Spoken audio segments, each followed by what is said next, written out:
बस अब वो पहली घंटी 9:30 से की बजाय 10 बजे शुरू होगी और 8वीं घंटी जो 3:30 बजे खत्म होती थी वो 4 बजे खत्म होगी। अब मिशन दक्ष और स्पेशल क्लासेस 4 से 5 के बीच में चलेंगी। तो जो मैं कल सदन में जितनी बातें कहा हूं, नए पद से संचालित हो रहे हैं माननीय मुख्यमंत्री जी। माननीय मुख्यमंत्री जी का आदेश अगर नहीं चलेगा तो फिर बिहार में किसका आदेश चलेगा? ये बहुत ही शर्मसार करने वाला है। शासन सत्ता कहीं किसी के इशारे पर चल रही है। अब माननीय मुख्यमंत्री जी बेबस हैं।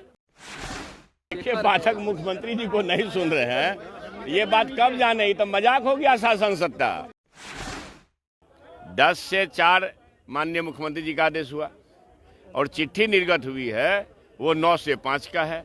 तो सीधे तौर पर माननीय मुख्यमंत्री जी का आदेश जब नहीं माना जाता है, ये सरकार नेपथ से संचालित है और शायद माननीय मुख्यमंत्री जी को मैंने एक मुखौटा मुख्यमंत्री के रूप में अधिकारी लोग रख दिए। पूरी तरह से हमको इस बात की चिंता है कि इतने बड़े पद पर आसन व्यक्ति अगर ये झूठ का व्यापार करता हो तो ये चिंताजनक बात है। मैंने अगर मैं सत्य के पक्ष में खड़ा रहा, अगर उस कारण से सरकार गिर जाती हो तो भला हो इस सरकार का। सत्र, इनकी फिजिकल अटेंडेंस और विद्यालय खोलने खालने का काम ये सब 9 से 10 के बीच में हो जाना चाहिए। Point number 1। 10 बजे से 4 बजे तक 8 घंटी चलेगी। पहले आप देखेंगे कि पहली घंटी कितने बजे शुरू होती थी। 9:30 बजे कैलेंडर उठा के देख लीजिए अधिसूचना का।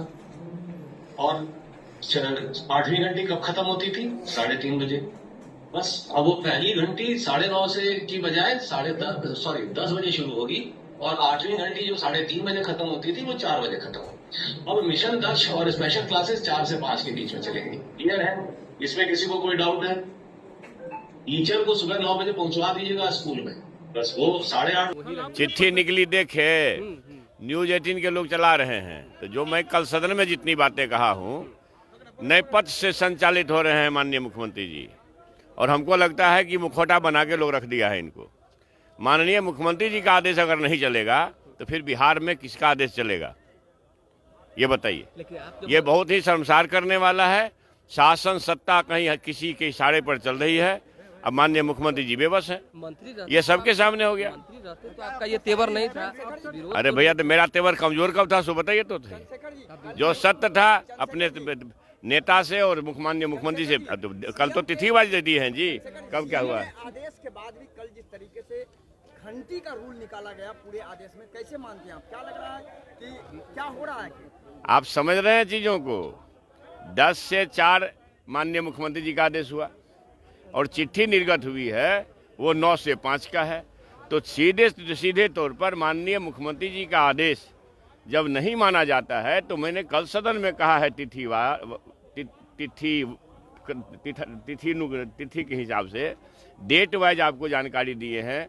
पूरे राज्य के महान मतदाता और जनता को जानकारी दिए हैं कि ये सरकार नेपथ से संचालित है और शायद माननीय मुख्यमंत्री जी को मैंने एक मुखौटा मुख्यमंत्री के रूप में अधिकारी लोग रख दिए। विजय चौधरी ने कहा है नियुक्तियां इसलिए हुई ताकि आपने विभाग जाना छोड़ दिया, उसके बाद से सरकारी नियुक्ति। कमाल हो भैया, कल तो तिथिवार बता दिए कि 30 मई को बीपीएससी तैयारी 1 का विज्ञापन निकला और 7 जून को उनके चहेते जो है एसीएस साहब आए।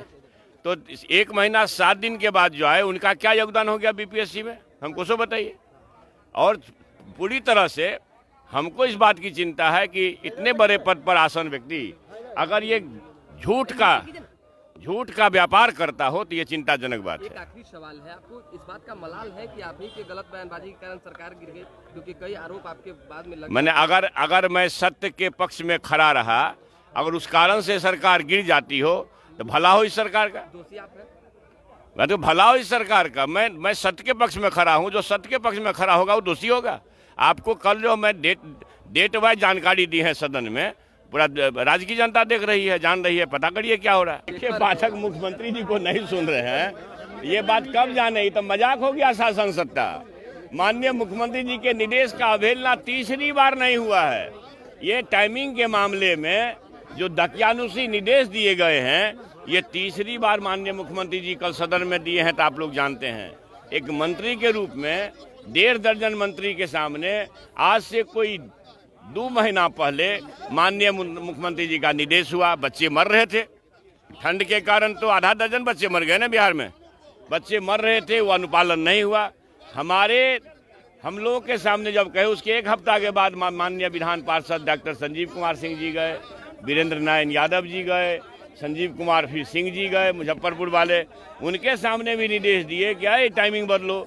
अब जब बड़ी सदन के कही हुई बात नहीं चल रही है, ये माना जाएगा जो मैंने कल आरोप लगाया है कि ये माननीय मुख्यमंत्री जी का कुछ नहीं चल रहा है, ये नए पद से संचालित हैं और मुखौटा बन के रह गए हैं, जो बिहार के राज्य के आवाम के लिए भयंकर ऐतिहासिक भूल हो रही है और चिंताजनक बात। अफसरशाही बढ़ गई है बिहार में क्या? अरे कार्य को अफसरशाही तो ब्लॉक से लेकर के राज्य तक क्या स्थिति है वो आप जान रहे हैं, लेकिन मुट्ठी भर अधिकारी ऐसे हैं जो सरकार को के प्रमुख को निर्देशित कर रहे हैं। उस समय आपके ऊपर भी डिक्टेटरशिप हो रहा था, इसका मतलब जब हमारे ऊपर डिक्टेटरशिप हो रहा था।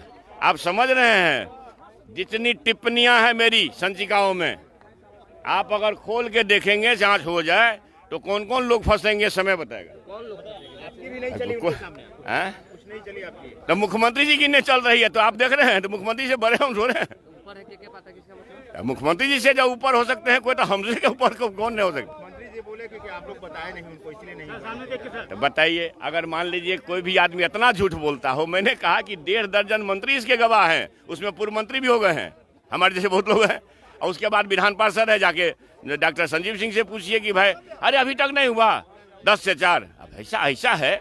तो मैंने कल ही विधानसभा में सबके पूरे राज्य की जनता के नाम संदेश है, वह आप लोग ही सुने हैं कि सरकार के मुखिया नए पद से संचालित हैं, इनका अपना नए कुछ चल रहा है, इसलिए ये मुखौटा बन के रह गए हैं, जो राज्य की जनता के लिए बहुत ही दुर्भाग्यपूर्ण है। ऐसी ही खबरों के लिए जुड़े रहे बिहार टॉक से। यूट्यूब पर लाइक और सब्सक्राइब करें, बेल आइकन जरूर दबाएं। फेसबुक, ट्विटर और इंस्टा पर फॉलो करें। धन्यवाद।